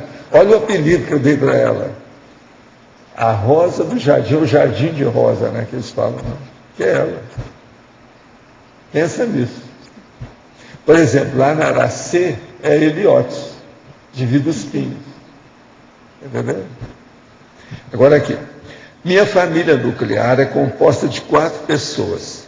Reconheci 2 pessoas sendo possíveis esposas minhas de outras vidas, onde fui homem. É uma senhora que está falando, com 32 anos. Uma parece morrer de amores por mim e a outra de raiva. Atualmente são minha mãe e meu irmão e ambos têm muita energia. Hoje, sou uma bela, inteligente e qualificada jovem, com dificuldades em fixar um relacionamento afetivo sexual e conquistar minha autonomia financeira. Entendi que esses travões acontecem, pois provavelmente fui homem que dominava essas mulheres através do dinheiro, da sedução e da violência. O que eu posso fazer hoje para me liberar dessas amarras e fazer minha vida dar certo? Como lidar e assistir essas pessoas na prática? Olha, seria bom você usar as técnicas da conscienciologia, levando tudo para a cosmoética e melhorando a situação. Agora, estado vibracional é que eu acho que poderia ajudar mais nesse caso. Né? Estudar as energias, 40 manobras de energia, seria o máximo aqui. Ó. Eu não sei se esse nome, o seu nome é meu conhecido, mas eu não sei se você já fez nossos cursos por aqui. Estudo é importante no seu caso. Agora, você quer falar alguma coisa desse envolvimento familiar dela? Uma ideia multi-existencial. Multi-existencial, dá a impressão de que ele guarda ainda energias de vidas passadas. Seria ideal ele abrir mão dessas energias e liberar ele para um novo relacionamento afetivo. É o jeito. Agora aqui. Poderia ampliar um item da fatologia, página 104, quinta linha de baixo para cima, a solidariedade cosmoética? Solidariedade cosmoética é o que a gente está tentando fazer com o grupo Karma, né? Ser solidário, auxiliar no que for possível, e não só com o grupo Karma, né? Mas especificamente por causa do verbete. Essa solidariedade, ela é requerida em todos os momentos, né? Em todas as interações conscienciais. Agora outra, na quarta linha de baixo para cima, a ressoma compulsória promotora de acertos do grupo kármico. Como a gente já falou anteriormente, a ressoma compulsória foi o meu caso, né? Desse verbete. Havia, pela minha idade, né? Segundo ideias aí do professor Valdo, havia uma urgência de renascer e fazer acertos grupos kármicos para poder acompanhar o grupo evolutivo. Então foi esse caso. E outra situação também pode ser a ressoma compulsória dos meus filhos para esse outro novo acerto. Então é uma possibilidade. Aí você analisa aí com o seu grupo Karma, né, como é que se deu essa situação. Uma ideia é fazer o levantamento do grupo Karma, né? Principalmente, começa com você, a tua ressoma. Como é que ocorreu isso? Qual é o lugar? Teve doença, a mãe passou bem no parto? A partir daí. Essa pessoa é a Cris de Buenos Aires. Cris. É bom você saber. Agora aqui. Meu sobrinho de 30 anos teve um apagão no início de dezembro enquanto dirigia. Desde então tem feito exames neurológicos e cardiológicos sem nenhum diagnóstico até agora. Ele sente grande pressão na cabeça, fronte. Os medicamentos receitados apenas aliviam a dor. Que conduta adotar? Olha, tudo indica que isso aí é um processo epilético. É bom ele examinar com calma que isso foi uma ausência que deve ter dado nele. E o processo no fronte chakra aí, esse troço aí precisa examinar com calma. Tem que ver com calma. Você não acha? Deve ser assim, mais ou menos, precisa de fazer um exame com mais. Isso aí, tudo indica que é ausência. É o petit mal. Agora, ele com 30 anos, às vezes acontece essas coisas, mas precisa de examinar o passado dele, adolescência, infância, ver com calma. Isso nunca acontece assim uma vez só, está pouco, está faltando, sabe, explicitação do fato aí. Está precisando de mais detalhes. Tem mais coisa atrás. Valdo. Novamente aqui assim. Marlene, na paradoxologia, na página 106, você fala o paradoxo do excesso de afeto dos pais poder gerar a submissão dos filhos. Quais são as orientações ou sugestões que você daria para uma pessoa que sofre justamente desse paradoxo? Porque às vezes o excesso de afeto inibe a criança. Ela se sente mal. Ela acaba ficando cabisbaixa, quieta, não se manifestando, porque há uma sufocação dos pais em relação a ela. Ela sufoca de tanta atenção, tantos mimos. Não sei se ficou claro. O que faz? É adulto ou é criança? Não, é adulto mesmo. É adulto? Porque justamente quais são as orientações que você poderia dar para essa pessoa? A autoconsciência terapia. A partir do momento que ele identificou que foi isso, o excesso de afeto, ele pode começar a trabalhar isso, a autoinvestigação. E depois também pode participar da consciência terapia, com cobaia, e por aí vai. É da conscienciologia? É de fora, não? É de fora, mas não participa da conscienciologia? Não, não participa, não.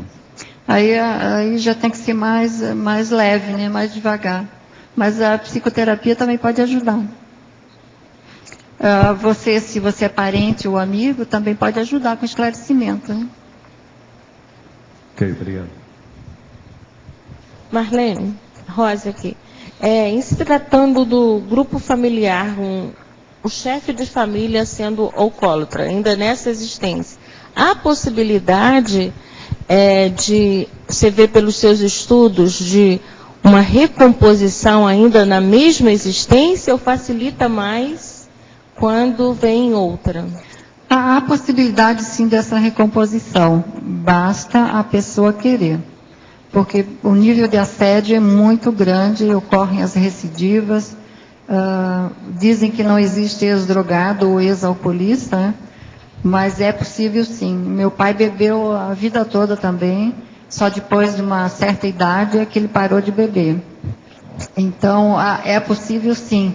E ele não fez tratamento, não foi internado, nada, ele simplesmente parou. Foi quando os filhos já estavam todos criados, né, casados, com netos, aí ele resolveu parar. Ele cansou, né, de lutar contra o sistema e parou de beber. E quando ele cansou, já estava numa certa idade, né? E foi com a própria idade, a doença que foi surgindo, assim? Não, é porque a gente não precisava mais dele, entendeu? Ele foi ausente durante a vida toda e a gente foi criando o seu próprio caminho, seu próprio rumo. E aí ele sentiu esse impacto. Cada um criou sua vida, foi saindo e aí ele sentiu o drama, né? Então isso de repente foi um choque de consciencial, né, que fez ele acordar. Choque. Obrigada. Aqui na Fatologia, página 104, na última linha, o compromisso com o grupo familiar enquanto cláusula do curso intermissivo pré-somático. Esse compromisso, o que tu entende por ele? Ele seria igual para todos nós? Como é que você pensou isso? Eu pensei da seguinte forma, em que qual é a minha responsabilidade com esse grupo no passado que levou eles a ingressarem nesse travão. Porque a família toda é produtora de cachaça. Então, são tanto do lado da minha mãe quanto do meu pai, todos eles são produtores de cachaça. Então, o que é que eu fiz no passado que propiciou com que eles ainda estivessem nesse patamar? Então, eu entendi dessa forma. Então, como intermissivista, de alguma forma, eu cheguei a um curso intermissivo e isso propiciou com que eu pudesse ajudar. Bom, que bom que você não pegou o bastão e foi lá ajudar, né, a produzir mais. Como? Pode repetir? Marlene, parabéns, viu, pelo verbete. Obrigada. Só tem uma coisa errada aí. Eles não podiam ter fabricado cachaça, tinham que fabricar cerveja. Alemão. Podia ter mudado, né? O negócio está errado. Mais suave. Agora fizeram a cerveja brasileira, a cachaça. Então o problema todo foi isso. É a chamada pinga. Pinga. Também é tudo esse, né? É a branquinha. Tem vários nomes, né? Uma das coisas que tem mais nome no Brasil é o diabo e a cachaça, que são tudo parecidos.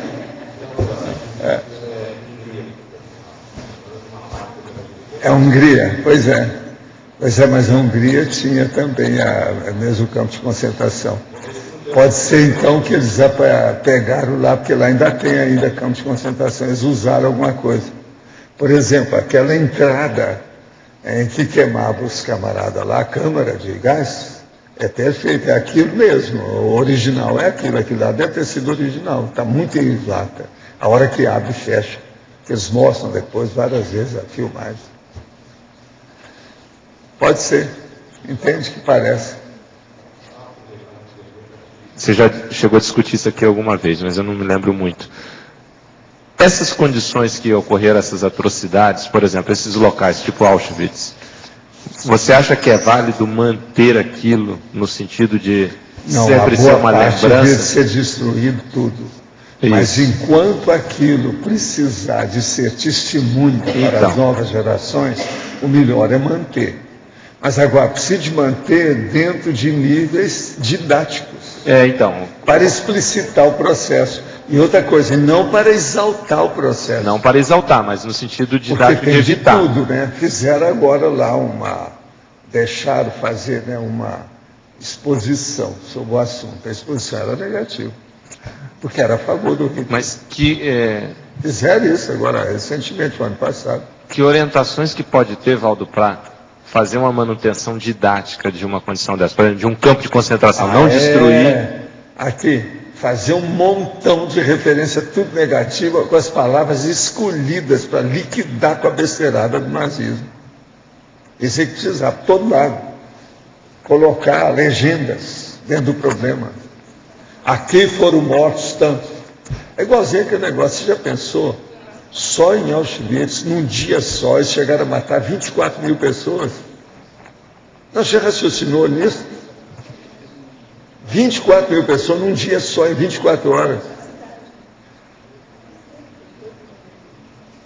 Gente, a minha cidade, que eu fui criado, a minha infância, tinha uns 5 mil, 4 mil pessoas. Mas, isso é absurdo. Isso é tão agora, absurdo que... essas coisas que precisava de colocar, assim, em aço, escrito, você está entendendo? Em metal, e deixar nos lugares. Aqui foram mortos tanto. Teve dia que mataram 24 mil por dia. Para dar um impacto, para mostrar para a pessoa que aquilo não é brincadeira. Porque isso é tão absurdo que para a nova geração... Mosquito, nem rato, nem pulga, não. Gente, isso tudo sabe mostrar. Não pensa, só isso que eu estou falando de Auschwitz.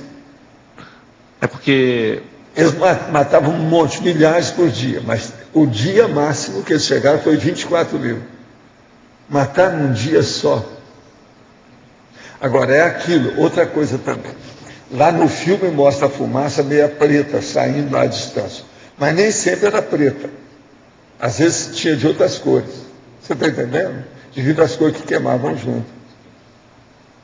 Agora, aquilo ali esse filme, por exemplo, é o máximo. Por exemplo, esses lugares deviam de ter um local para projetar esses filmes especiais, para mostrar como é que é.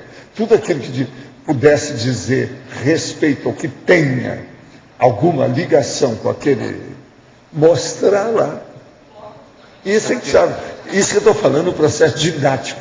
Justamente, porque então, para a nova geração didático não deve acabar. Agora tinha que selecionar. Por exemplo, o negócio de desmanter Auschwitz. Está certo.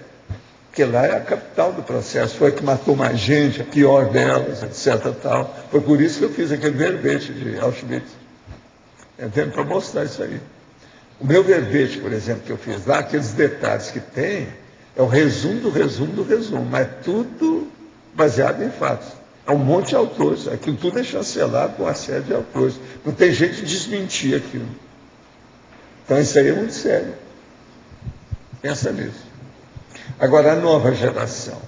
Como é que é possível, na própria Alemanha, essa nova geração ter os neonazistas? Tem uma coisa nossa que explica isso. O que é?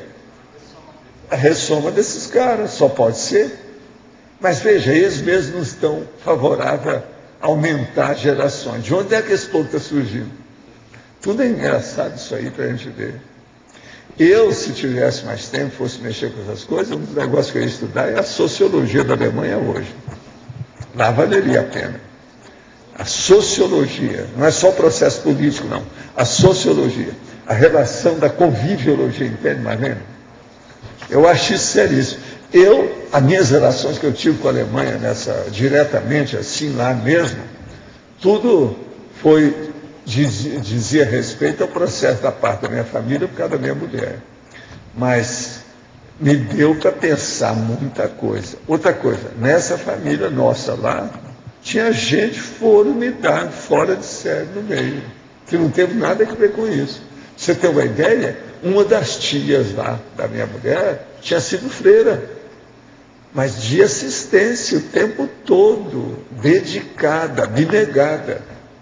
Quando encontrei com ela, ela já tinha deixado o hábito por causa da idade, uma opção de coisa, e aí as mudanças da guerra. Né? Agora, você olhava a aura fora de série. Um outro da família, que era o tio Márcio, o cara era um santo. E outra coisa, doido com a natureza, igual ela, igual a Madena.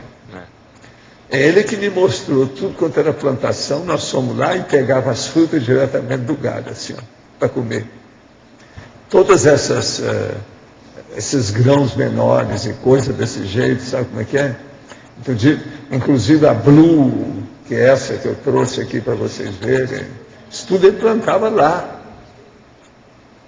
Entende? Tudo ele plantava lá. Então, é uma coisa para a gente examinar e pensar.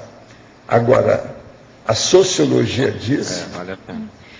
Porque, se a gente fosse examinar isso, você ia ver a baratrosfera viva, através dessas conversas, porque lá está assim, Galvão.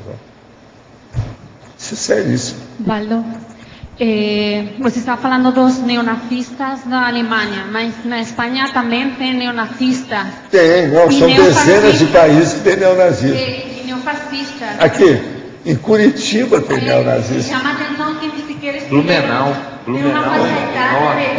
Sim, mas o Curitiba é aqui do nosso estado. Então, aqueles jovens que muitas vezes podem ser influenciados pelos pais, mas muitas vezes não.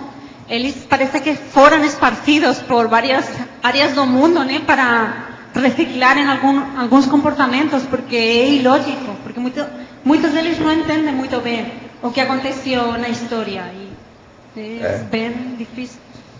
Muita gente entra no neonazismo por ignorância total. Não é porque teve paixão política ou qualquer coisa, é ignorância mesmo. Valdo, lá em Auschwitz está escrito, os nazistas escreveram, né, o trabalho liberta. Isso aí mostra... Aquilo é a maior ironia que eles podiam fazer. Mas tudo deles era feito com camuflagem. A camuflagem nazista foi a maior feita em todas as guerras que já existiram. Tudo deles é camuflado. Olha lá esse filme, você viu esse filme? Pois é, mas esse filme vale a pena, que você vai ver o seguinte, tudo lá é camuflado. É tanto que a criança morreu sem saber onde é que ela estava. E a criança com 8 anos. Ele não ficou sabendo de nada da realidade. Ele morreu do jeito que está lá. E aquilo é que aconteceu mesmo. Foi o que aconteceu com a minha mulher. Ela esteve nesse período do campo de concentração igual aquele menino. Faixa etária, mais ou menos. Do mesmo jeito. Outra coisa, a vida dela toda ficou alterada com aquilo, com a dor de cabeça, um milhão de coisas, o negócio todo. E aquilo era um tabu, você não podia tocar no assunto. O pai dela, você falou, né, que morreu. O pai dela morreu no... Pois é, o pai dela morreu e ela achou que o pai não tinha morrido. Mas o pai uma vez apareceu para mim, eu vi na hora que eu estava falando, e falei para ela, assim, ó, muda, que ele está morto. Sim, eles mataram o homem. O pai dela foi morto na guerra. E ela adorava o pai. O Menino de Pijama Listrado é baseado num livro, estou vendo aqui. É um livro, sim. Mas o filme é muito bem feitinho. E tem um monte de vale cena a pena ver. Que ele está ali no campo e outro menino fora. O melhor da história é que eles usaram a palavra pijama listrado, porque aquilo não era pijama. Aquilo era o uniforme da prisão. Não tinha nada a ver. E com número. O filme também é o Menino do Pijama Listrado e o livro também. Eles usaram, mas o processo é que não é nada disso. Agora, o que é importante nisso é que o menino morreu sem saber a realidade do processo da guerra. Que os pais tudo esconderam. Eles não mostraram nada.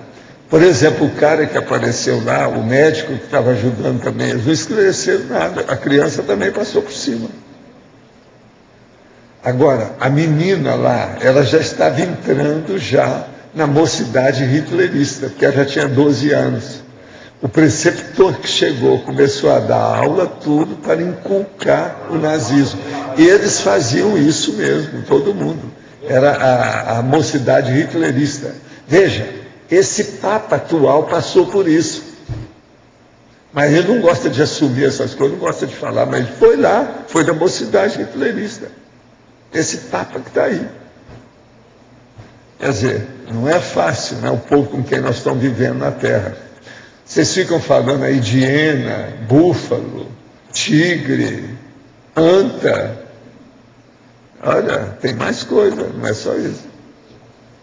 Aqui, na contemporaneidade, as famílias se organizam de novas formas sistêmicas, ou seja, os casais se organizam em novos casamentos, levando seus filhos de relações anteriores e tendo novos filhos. Existem crianças que hoje possuem 8 avós.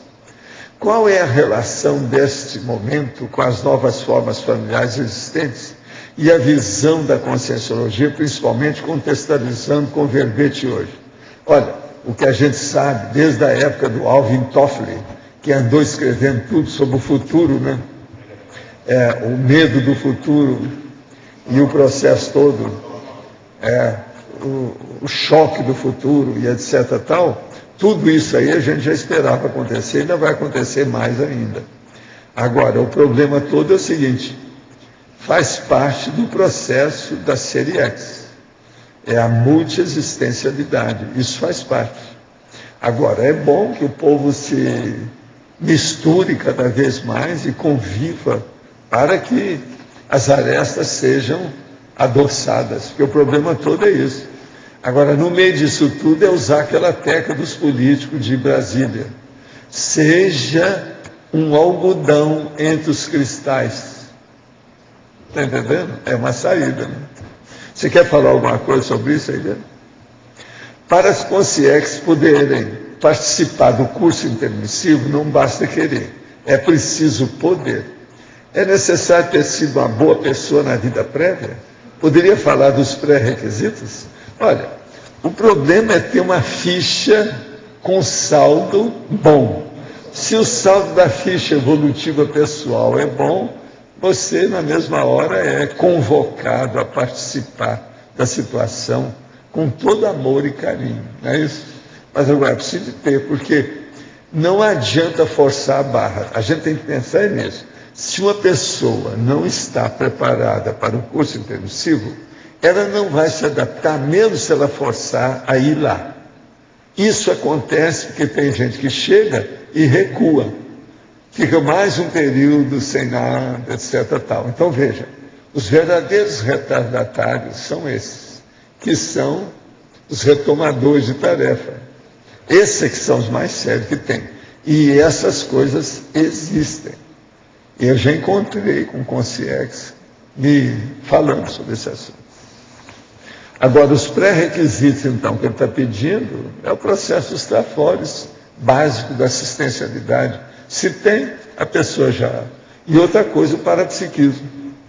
Interassistencialidade, parapsiquismo e cosmoética. Só aí nós temos 3 aspectos importantes. Agora, como destravar a afetividade quando há rejeição dos pais? Sendo que minha mãe me rejeitou por ter dessomado na hora do parto. Meu pai não me assumiu e nem me se apresentou na figura de pai. Devido a não conhecer minha mãe, estou sem referência energética para fazer o reconhecimento do extrafísico. Como agir na situação? Olha, você está com tudo e não está próximo. Você já ficou livre disso antes de acontecer. Quer dizer, o seu problema já nasceu morto. O problema que nasce morto, a gente tem que bater palma. Isso é o máximo. Já é uma vitória antecipada.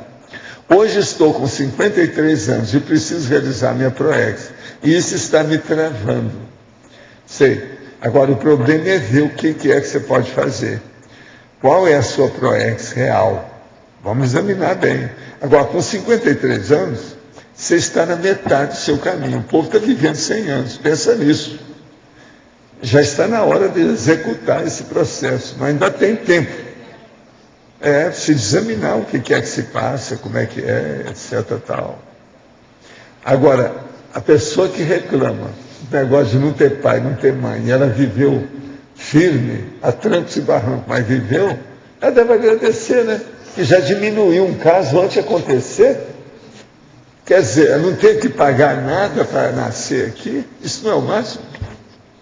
Agora, a maioria reclama, que quer ter um pai e uma mãe, quer oficializar o contrato.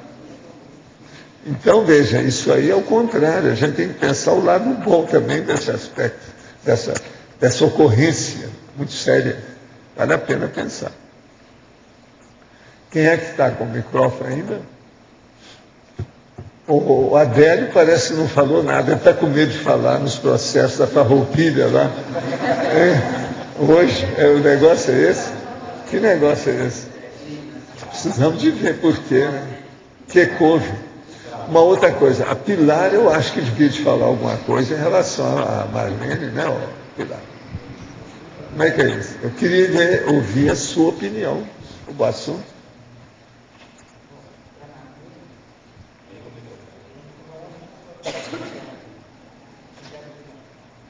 Lembrança. Para Marlene, o que eu tenho a dizer é a persistência silenciosa dela durante as nossas caminhadas no caminho da lógica. E parece que hoje nós terminamos de falar daquela fila como era aquela fila daquele filme? De Spling, como é? A lista, era a lista Schindler. Porque nós íamos estudando e fazendo associações com essa lista para ver o que a gente já tinha eliminado ou não. E parece que hoje... Não, vocês ainda tem gente brava ainda para resolver. Olha o Locha aí, o Adélio, tudo presente.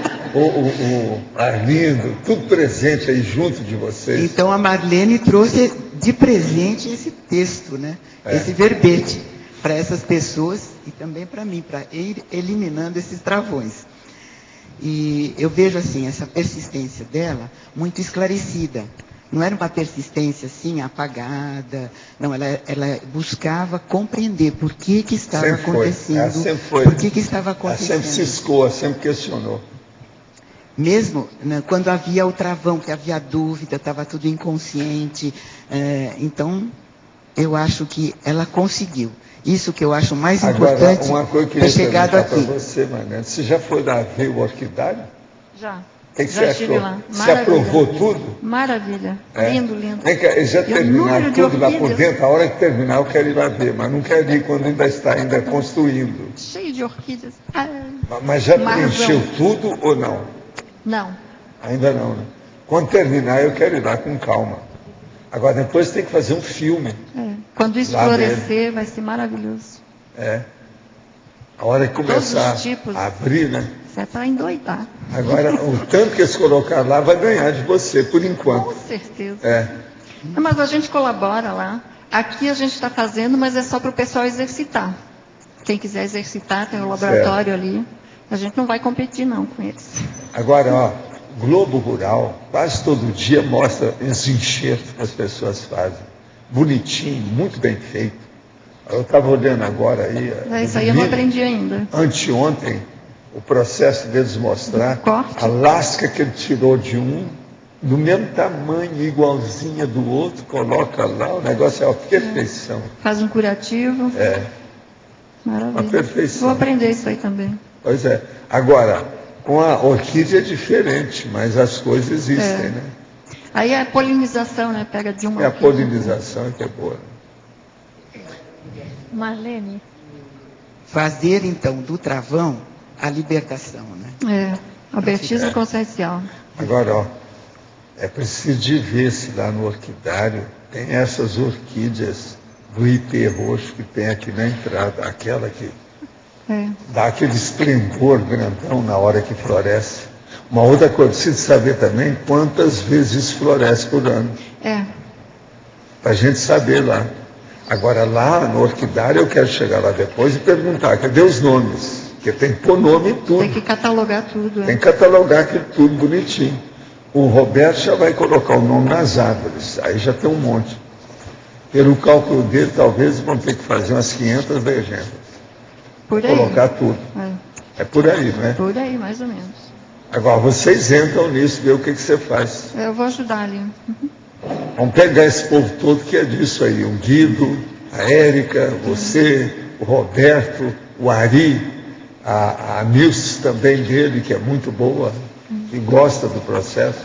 Agora, a paixão dele são as orquídeas. Né? Eu queria falar um pouquinho sobre os resultados do desamor e os problemas na infância. Sim. Algumas coisas, por exemplo, a diminuição da memória verbal, dificuldade de relacionamento, dificuldade em tomada de decisão, falta de confiança, repetir as agressões na adultidade, a leniência, gagueira. Então, todos esses podem ser alguns dos resultados dessa travão familiar, né? Que perdura pela adultidade. Tá certo. Dá tempo de fazer mais uma pergunta? Aqui no ar? Pode falar. Marlene, ali na códigologia, na segunda linha, tem os códigos grupais de vitimização coletiva. O que você pensou aí nessa vitimização coletiva? Que códigos seriam esses? Esses códigos grupais de vitimização, por exemplo, uma família que tem esse travão, em geral o grupo todo se vitimiza.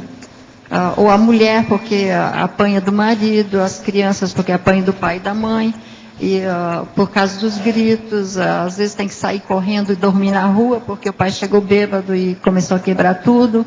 Então há uma vitimização geral. Então não tem para onde correr, não tem quem os salve, né, digamos assim.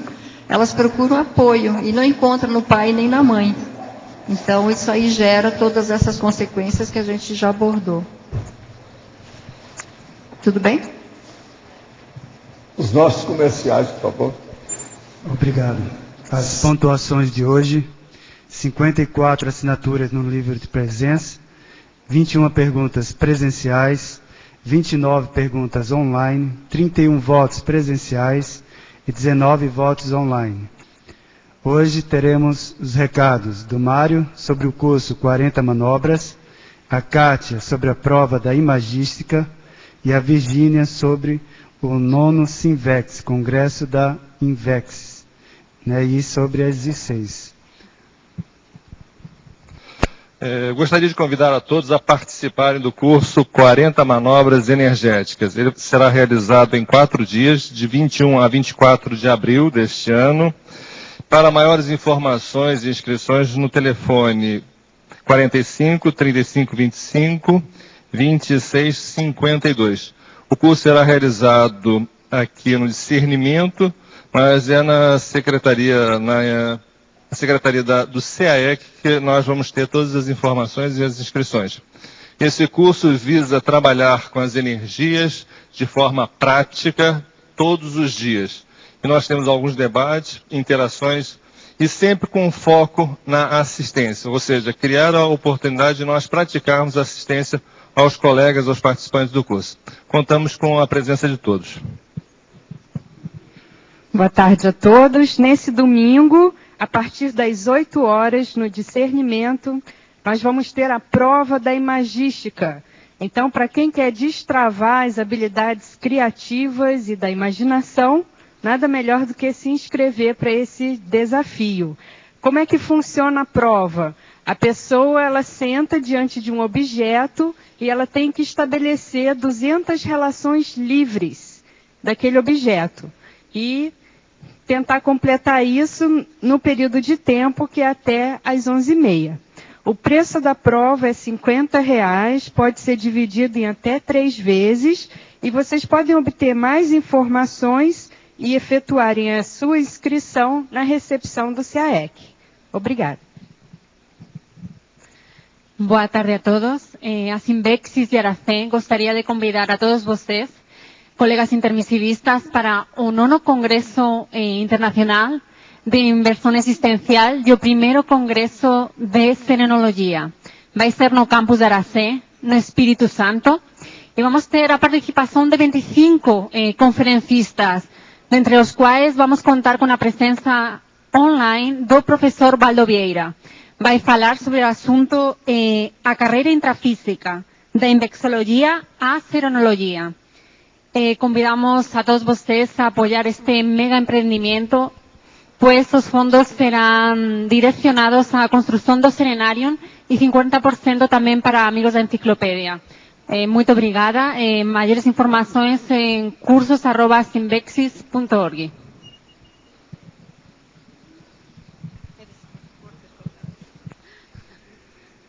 Para amanhã teremos o verbete Oportunidade de Viver, eleito com 15 votos, a especialidade Proexologia, a autora, a professora Daiane Roça.